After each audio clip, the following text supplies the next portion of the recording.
નમસ્કાર વિદ્યાર્થી મિત્રો, ધોરણ 11 સાયન્સ ભૌતિક વિજ્ઞાનમાં આપણે અત્યારે ચેપ્ટર નંબર 5 ચાલી રહ્યું છે અને જે ચેપ્ટર છે આપણું ગતિના નિયમો। તો જે આ ગતિના નિયમો જે ચેપ્ટર ચાલી રહ્યું છે એના આજના વિડિયો લેક્ચરમાં આપણે આગળની થિયરીનો અભ્યાસ કરવાના છીએ અને એમાં આજે આપણે જોવાના છીએ યંત્રશાસ્ત્રમાં સામાન્ય બળ।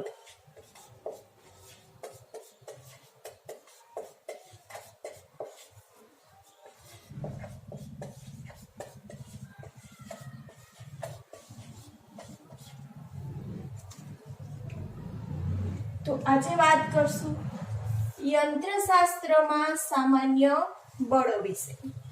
तो सौथी पहला तो तमने यंत्रशास्त्र विशेनी माहिती होवी जोईए। यंत्रशास्त्र एटले शुं? तो आपणे आगळ ज्यारे फर्स्ट चेप्टर भण्या हता त्यारे सौथी पहला आपणे माहिती मेळवी हती के भौतिक विज्ञान छे ए घणी बधी शाखाओमां विभाजित थयेलुं छे। बराबर, यंत्रशास्त्र छे, प्रकाशशास्त्र छे, थर्मोडायनेमिक्स छे, इलेक्ट्रोडायनेमिक्स छे, આવી ચાર શાખાઓમાં આપણું ભૌતિક વિજ્ઞાન છે એ વિભાજિત થયેલું છે અને આ ચાર શાખાઓમાંથી આપણી એક શાખા છે જે છે યંત્રશાસ્ત્ર। બરાબર, યંત્રશાસ્ત્ર એટલે શું કે ભૌતિક વિજ્ઞાનની એવી શાખા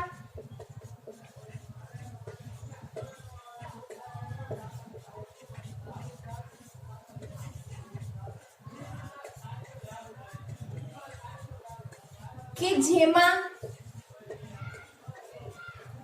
વેગ, પ્રવેગ, ગતિ કરતા પદાર્થો અથવા તો ગતિના નિયમો।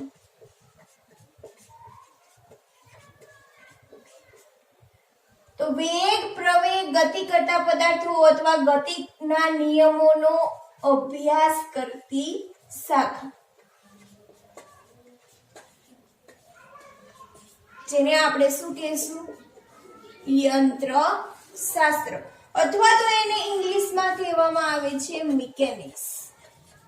તો આપણે આ મિકેનિક્સ વિશેની પણ વાત કરી ગયા છીએ। બરાબર, કે ગતિશાસ્ત્ર વિશે પણ આપણે આગળ જ્યારે તમે ત્રીજું ચેપ્ટરનો અભ્યાસ કર્યો હશે તેમાં તમે વધારે માહિતી મેળવી ગયા હશો। તો જે આ યંત્રશાસ્ત્ર છે જે ભૌતિક વિજ્ઞાનની શાખા છે, તો આ ભૌતિક વિજ્ઞાનની શાખામાં આપણે સામાન્ય બળો વિશેની માહિતી મેળવવાની છે। હવે સામાન્ય બળો એટલે શું? સામાન્ય બળો એટલે કે એવા બળો કે જે વ્યવહારમાં ઉપયોગી હોય, કે વ્યવહારમાં જોવા મળતા હોય,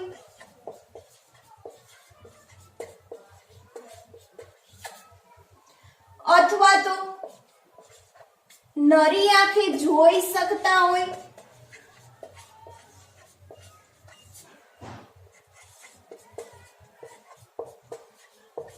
અને અનુભવી શકતા હોય।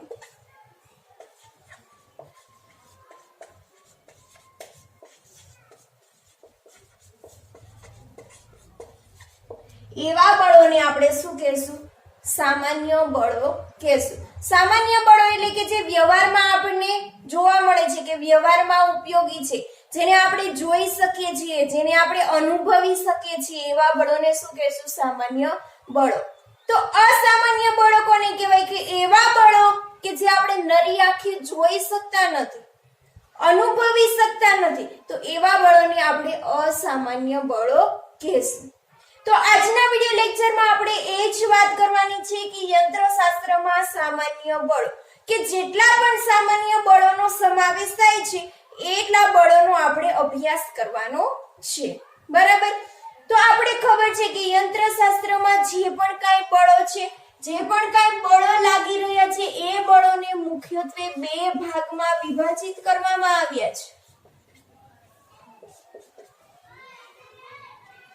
તો સૌથી પહેલા તો આપણને ખબર છે કે આ જે બળો છે એને બે ભાગમાં વિભાજિત કરવામાં આવ્યા છે। એમાં સૌથી બળ છે એને આપણે ક્ષેત્ર બળ નામ આપેલું છે અને બીજું જે બળ છે એને આપણે સંપર્ક બળ નામ આપવામાં આવ્યું છે। ક્ષેત્ર બળોને ઇંગ્લિશમાં કહેવામાં આવે છે ફિલ્ડ ફોર્સ અને સંપર્ક બળોને ઇંગ્લિશમાં કહેવામાં આવે છે કોન્ટેક્ટ ફોર્સ। તો બળોને મુખ્યત્વે બે ભાગમાં વિભાજિત કરવામાં આવે છે. હવે ક્ષેત્ર બળો એટલે શું? કે કોઈ પણ પદાર્થ ઉપર જ્યારે બળ લાગી રહ્યું છે ત્યારે એ બળ છે એ કોના દ્વારા લાગે છે? ક્ષેત્ર દ્વારા બળ લાગતું હોય છે. અને સંપર્ક બળ એટલે શું? કે આ જે સંપર્ક બળ છે એ પદાર્થોને સંપર્ક કરીને અથવા તો પદાર્થને ટચ કરીને બળ લગાવવામાં આવે છે અને એવા બળોને આપણે કહીશું સંપર્ક બળ. બરાબર. તો આ તમે ક્ષેત્ર બળો અને સંપર્ક બળો વિશેની પણ માહિતી જાણો છો. હવે ક્ષેત્ર બળોમાં મુખ્યત્વે આપણે 3 બળોનો સમાવેશ કરવામાં આવ્યો છે. એક છે ગુરુત્વ બળ અથવા તો ગુરુત્વાકર્ષણ બળ.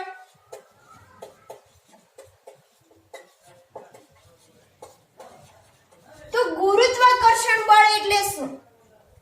તો આપણે તમારે આ પહેલા સેમેસ્ટરમાં 11મા ધોરણનું જે પહેલું સેમેસ્ટર છે એમાં ચેપ્ટર નંબર 8 જે આપેલું છે એ આખું એટલે આખું ચેપ્ટર નંબર 8 છે એ તમારે શેનું છે? ગુરુત્વાકર્ષણ બળનું છે.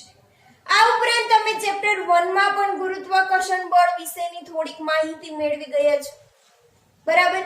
તો જે પણ કાંઈ પદાર્થો છે એ પદાર્થો ઉપર બળ લાગી રહ્યા છે એ શેના કારણે લાગી રહ્યા છે? જે ગુરુત્વ ક્ષેત્ર હાજર છે એ ક્ષેત્રના કારણે શું લાગે છે? ગુરુત્વાકર્ષણ બળ લાગે છે. એમાં કોઈ પણ બે પદાર્થોને તમારે અડકવાની, ટચ કરવાની કે સંપર્ક કરવાની જરૂર પડતી નથી. હવે આ જે ગુરુત્વાકર્ષણ બળ છે કયા પદાર્થો ઉપર લાગે છે? તો દળ ધરાવતા પદાર્થો ગુરુત્વાકર્ષણ બળ લગાવે છે. જે પદાર્થ પાસે દળ છે એની પાસે ગુરુત્વાકર્ષણ બળ હાજર છે. તો કોઈ પણ દળ ધરાવતા પદાર્થો છે આપણે આગળ અભ્યાસ કરી ગયા, ગુરુત્વાકર્ષણ ચેપ્ટર આખું ચલાવેલું છે એમાં પણ આપણે જોઈ ગયા કે દળ ધરાવતા બે પદાર્થો વચ્ચે શું હોય છે? ગુરુત્વાકર્ષણ બળ હાજર હોય છે. વિશ્વમાંનો દરેક પદાર્થ બીજા પદાર્થ ઉપર હંમેશા ગુરુત્વાકર્ષણ બળ લગાવતો હોય છે. અને આ ઉપરાંત આપણે એ પણ જોઈ ગયા કે જે પદાર્થનું દળ વધુ એ પદાર્થ ગુરુત્વાકર્ષણ બળ વધારે લગાડે. હવે આપણે પૃથ્વીના સંપર્કમાં શા માટે રહીએ છીએ? કારણ કે પૃથ્વીનું ગુરુત્વાકર્ષણ બળ વધારે છે. અવકાશમાં જે પણ કાંઈ ગ્રહો છે એ બધા જ ગ્રહો શું કરે છે? ગુરુત્વાકર્ષણ બળના કારણે ગતિ કરી રહ્યા છે. પૃથ્વીની ફરતે ઘણા બધા ગ્રહો છે એ ગતિ કરે છે. સૂર્યની ફરતે પણ ઘણા બધા ગ્રહો છે એ ગતિ કરી રહ્યા છે. તો આ બધા જ પદાર્થોની ગતિ શેના માટે જવાબદાર છે? ગુરુત્વાકર્ષણ બળના કારણે. જે પણ કાંઈ દળ ધરાવે છે એ પોતાની આજુબાજુ છે એ ગુરુત્વીય ક્ષેત્ર ધરાવે છે અને જે પદાર્થ ગુરુત્વીય ક્ષેત્રમાં હોય એના ઉપર ગુરુત્વાકર્ષણ બળ લાગતું હોય. તો આના વિશેની તમારે સંપૂર્ણ માહિતી છે ચેપ્ટર 8 માં અભ્યાસ કરવાનો છે અને આપણે આ ચેપ્ટર 8 નો અભ્યાસ પણ કરી ગયેલા છીએ. હવે આ જે ગુરુત્વાકર્ષણ બે પદાર્થો વચ્ચે લાગી રહ્યું છે એ કોઈ પણ માધ્યમ ઉપર આધારિત નથી. બે પદાર્થો વચ્ચે હવાનું માધ્યમ હોય, પાણીનું માધ્યમ હોય અથવા તો કોઈ પણ બે પદાર્થો વચ્ચે કોઈ પદાર્થ આવેલો હોય તો પણ એ ગુરુત્વાકર્ષણ બળ સરખું જ મળે છે. તો આ જે ગુરુત્વાકર્ષણ બળ છે એ માધ્યમ પર આધારિત નથી. તો ગુરુત્વાકર્ષણ બળ છે એ સર્વસામાન્ય બળ છે અને ગુરુત્વાકર્ષણ બળ છે એ ઘણું બધું ઉપયોગી પણ છે.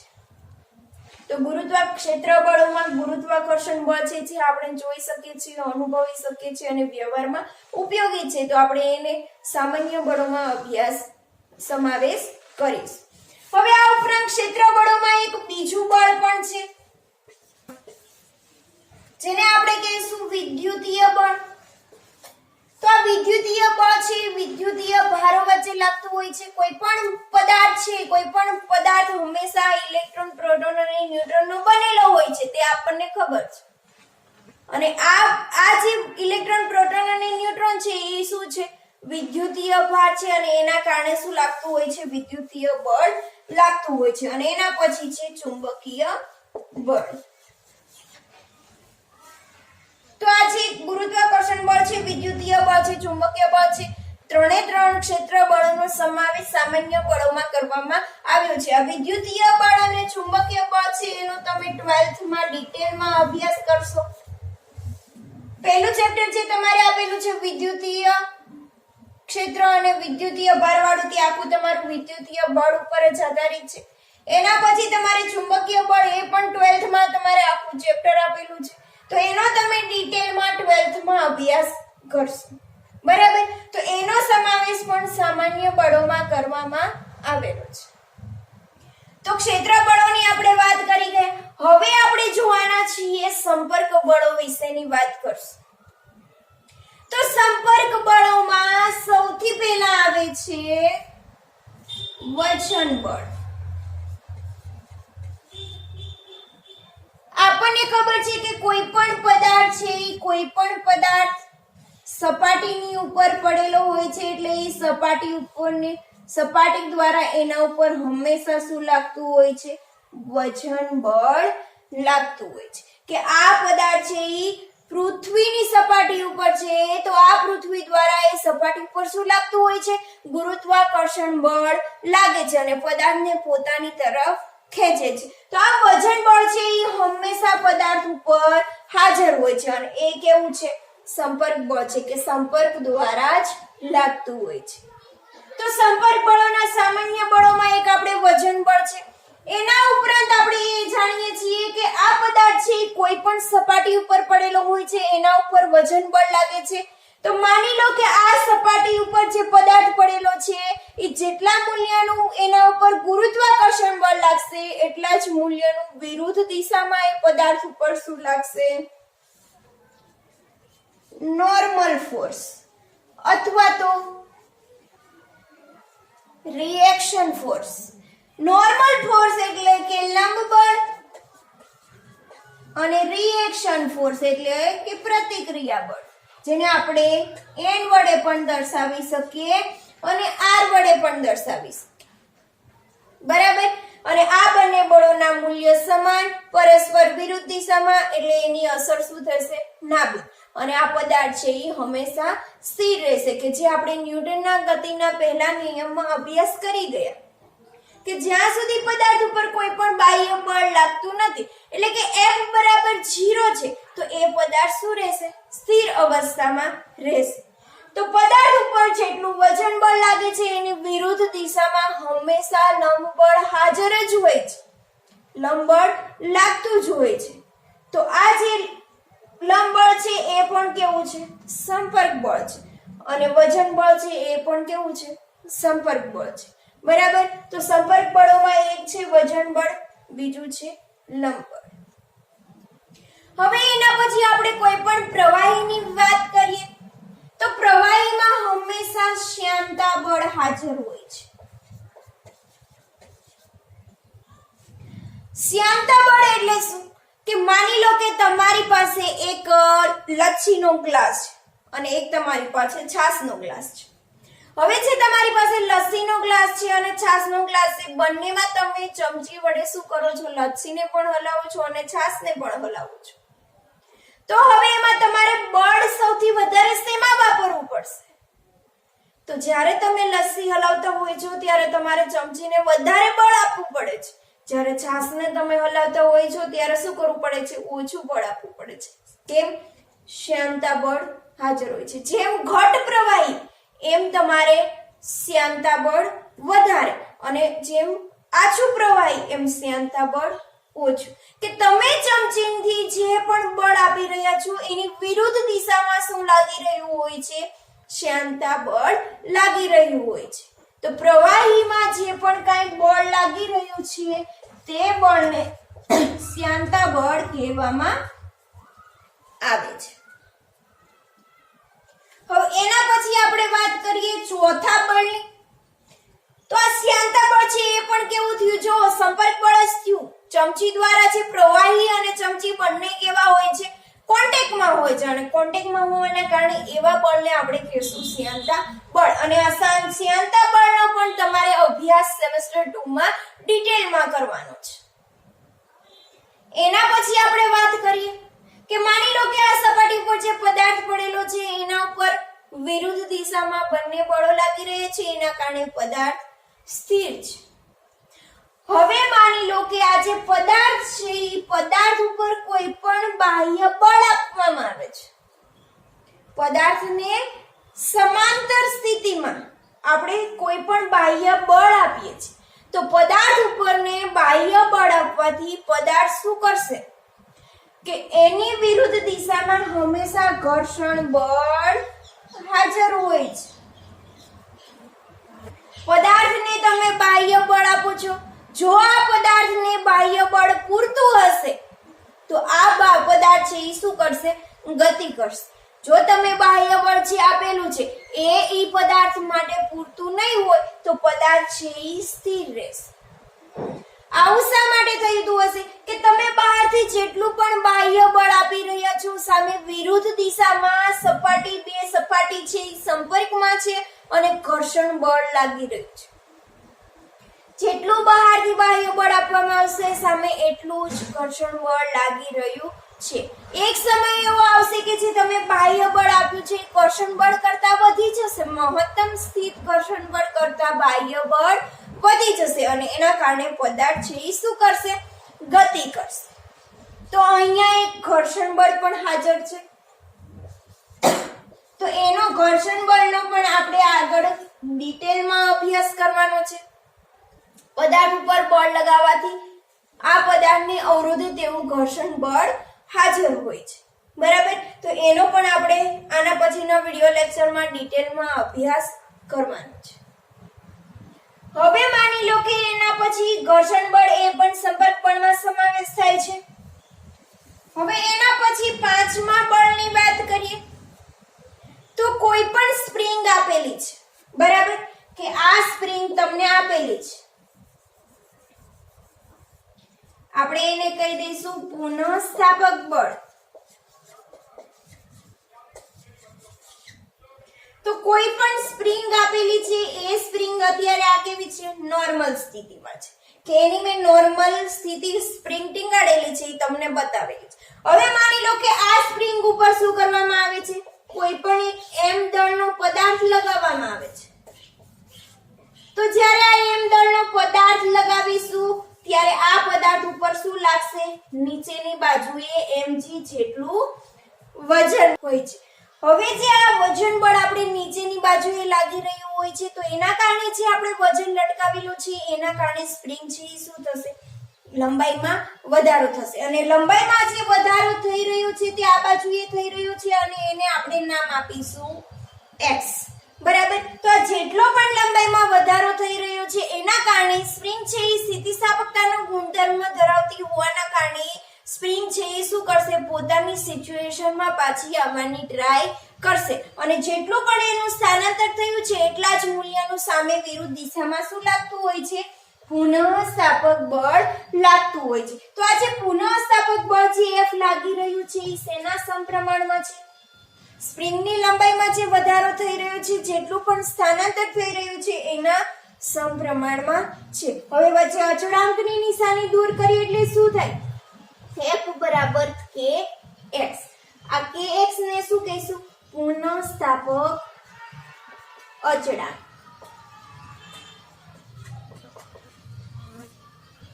હવે જો આ જે પુનઃસ્થાપક બળ જે લાગી રહ્યું છે, જેટલું સ્થાનાંતર થઈ રહ્યું છે એના મૂલ્ય જેટલું જ છે, પરંતુ આ પુનઃસ્થાપક બળ છે એ સ્થાનાંતરની વિરુદ્ધ દિશામાં છે, માટે આપણે અહીંયા માઈનસની નિશાની દર્શાવશું.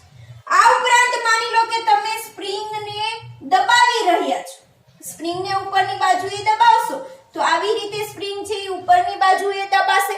હવે સ્પ્રિંગ ઉપરની બાજુએ દબાવવાના કારણે સ્થાનાંતર છે એ ઉપરની બાજુએ થશે, તો પુનઃસ્થાપક બળ છે એ ક્યાં લાગશે, નીચેની બાજુએ લાગશે. તો આ જે સ્થાનાંતરની વિરુદ્ધ દિશામાં પુનઃસ્થાપક બળ લાગતું હોય છે. આ ઉપરાંત આપણે કોઈ બીજા બળની વાત કરીએ અને જે છે ઉત્પ્લાવક બળ. હવે આ ઉત્પ્લાવક બળ ક્યાં લાગી રહ્યું હોય છે, તો આ ઉત્પ્લાવક બળ છે એ પ્રવાહી પાણીમાં કે કોઈ પણ પ્રવાહીમાં લાગી રહ્યું હોય છે. જ્યારે કોઈ પણ પદાર્થને તમે પાણીમાં મૂકો છો ત્યારે કોઈ પણ પદાર્થ એટલે કે માની લો કે લાકડાની હોડી છે. હવે આ લાકડાની હોડી છે એ શા માટે પાણીમાં તરી રહી છે? અને કોઈ પણ એક લોખંડનો તમે પદાર્થ લીધો હોય એને પાણીમાં મૂકો તો એ પાણીની સપાટી ઉપર તરતો નથી અને સીધો ડાયરેક્ટ પાણીમાં જતો રહે છે. તો આ જે હોડી છે એ હોડી પાણીની સપાટી ઉપર તરી રહી છે. તો હોડી દ્વારા જેટલું પણ પાણી વિસ્થાપિત થયું છે એટલા જ મૂલ્યનું સામે શું લાગતું હોય છે? પ્રવાહી દ્વારા ઉત્પ્લાવક બળ લાગતું હોય છે. નીચેની બાજુએ જેટલું બળ લાગે છે સામે પ્રવાહી દ્વારા ઉપરની બાજુએ શું લાગતું હોય છે? ઉત્પ્લાવક બળ લાગતું હોય છે. અને આ ઉત્પ્લાવક બળના કારણે જ હોડી છે એ પાણીની સપાટી ઉપર તરી રહી હોય છે. આ ઉપરાંત માની લો કે કોઈ પણ લોખંડનો પદાર્થ છે એને તમે પાણીમાં મૂકશો તો ક્યાં જશે? ડાયરેક્ટ પાણીમાં. તો આ જે લોખંડનો પદાર્થ છે એ પાણીમાં ગયો છે તો એના કદ જેટલું જ પાણીનું કદ શું થશે? વિસ્થાપિત થશે. અને જેટલું કદ પાણી વિસ્થાપિત થયું છે એટલું જ વજન બળ છે નીચેની બાજુએ લાગશે અને પ્રવાહી દ્વારા એટલા જ મૂલ્યનું ઉત્પ્લાવક બળ છે એ ઉપરની બાજુએ લાગશે. બરાબર. તો આ ઉત્પ્લાવક બળ જો વધારે લાગી રહ્યું હોય તો પદાર્થ છે એ તરી રહ્યો હોય અને આ ઉત્પ્લાવક બળ છે એ ઓછું લાગી રહ્યું હોય તો પદાર્થ છે એ ક્યાં જાય? પાણીમાં નીચે જતો રહે. આ ઉપરાંત તમે ઘણીવાર અનુભવ્યું હશે કે કોઈ પણ પદાર્થ તમારા હાથમાં છે જો તમે બહારની બાજુએ રાખેલો હોય તો એ પદાર્થ છે એનું વજન તમને વધારે લાગશે. હવે આ જ પદાર્થને તમે પાણીમાં લઈ જશો તો એનું વજન તમને હાથમાં સાવ ઓછું લાગશે. કેમ? કારણ કે એના ઉપર ઉત્પ્લાવક બળ લાગી રહ્યું હોય છે. તો આ તણાવ બળ છે એ શેમાં જોવા મળે છે? અતન્ય દોરી કે તાર. હવે અતન્ય દોરી કે તાર એટલે શું? અતન્ય એટલે શું? કે જેના પર બળ લાગતા તેની લંબાઈમાં વધારો કે ઘટાડો ના થાય.